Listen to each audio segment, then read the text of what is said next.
Accidental Love by Gary Soto, Chapter 8. Because they didn't have speaking parts in Romeo and Juliet, Marissa and Renee didn't have to show up at many rehearsals. Renee introduced her to the chess club and science club, where she clamped her mouth shut and tried to keep from yawning. Bored, she did her homework during the meetings and started a journal that she kept for 3 days. One day she wrote, "I'm hungry." I mean, really hungry. She mused about food all day. She sensed weakness in her fingers.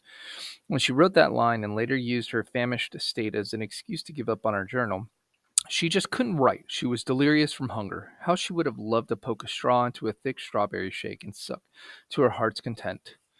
She had gone on a diet of fruit and cereal, though when her mother served her heavy dishes like lasagna, her nostrils flared and her mouth watered. She would ask her mother to serve her a small portion and then complain that she meant small, but not that small.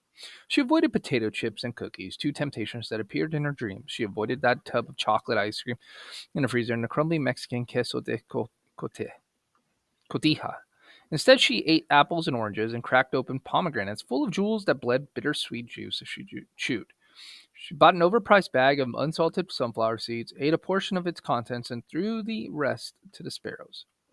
She was losing weight, but her resolve to stay on the diet was tested when Renee suggested trick or treating together. She had given up that fall ritual 2 years ago, too babyish, but she missed dressing up in costumes that she assembled from boxes of clothes in the garage, and missed the sound of candy falling into a grocery bag. "I'm going to go as a nerd," Renee said, straight faced, before he erupted into laughter.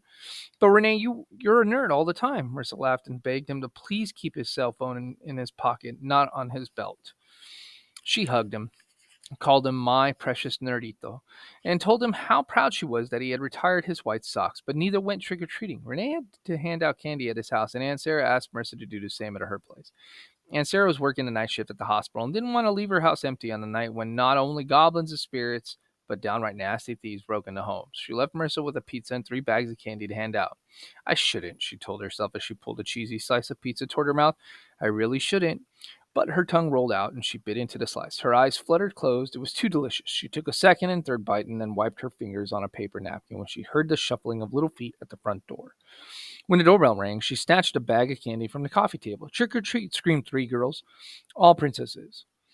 Marissa rained big chunky candies into their bags and showered more into the bags of the next herd of trick or treaters. She was kept busy. When the hordes finally stopped coming, she returned to the kitchen with her mouth watering for a half eaten slice of pizza.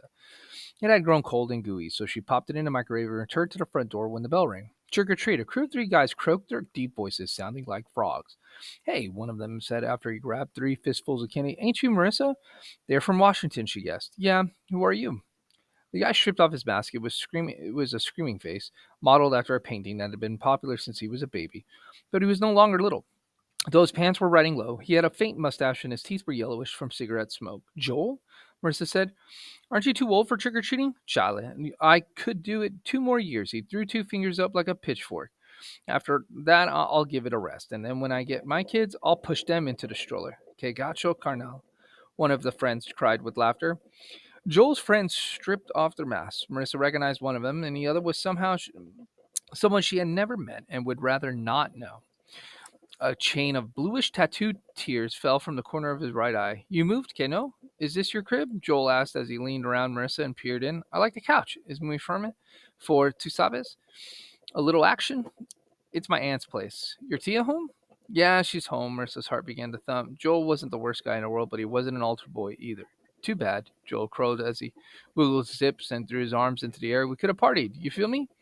He brought a cigarette out of his shirt and pocket and lit up. "Hey, how come you moved to that gabacho school? Don't you like us losers?" Marissa thought fast and conjured up a lie. "My mom made me. She said I was messing up." "I'm messing up, but my mom don't move me," Joel giggled. "But that's smart of your mom, caring about you and everything." He sucked on a cigarette and let out a wafer of smoke. "The word is, you're all stuck up. Too good for us." Joel's face became slick with meanness, his teeth like rows of corn. He turned his face slightly and spit out a flake of tobacco. "People spew all kinds of nasty rumors," Marissa said with sneers that had no feeling behind it. She was praying for a group of trick or treaters to come up to walk, but none did. "I heard about you and Roberto. You two threw some pletos, and he messed him up good. He's a weak pendejo, but you're a tight girl." He turned to his friends. "She's tight, huh?" The friends nodded like those toy chihuahuas in the back windows of cars. One took the cigarette from Joel and used it to light his own. The tip of the cigarette caught and glowed red as sin. Marissa couldn't think of a smooth escape. She looked back into the living room and said, My aunt wants me." "You all right, girl?" Joe slurred. He turned to his friends. She's all right, huh?" Their heads did the toy chihuahua nod. They left tripping down the walk and unwrapping candy bars, their masks sitting on top of their heads. They don't need masks, Marissa thought. They're already scary. You're tight, girl. All the next day, the phrase played in Marissa's mind. You made her hate Jewel and his low-life friends. Your tight, girl, echoed again, like a refrain. It made her hate the world. You want to be happy, she thought, and then a Weasley neck like Joel shows up to make you feel bad, to make you think nothing has changed at all. When Renee and Marissa went to rehearsals for Romeo and Juliet, Marissa felt out of place. Everyone was so cheerful, hugging one another and clasping hands. They were so touchy-feely. They're a bunch of fakes, Marissa muttered. She had just watched a scene when Juliet discovered Romeo dead. Marissa could see the dead Romeo's eyes fluttering, and it crossed his legs. A dead person crossing his legs? Even their love for each other seemed fake. No, they're not. They're as genuine as you or me.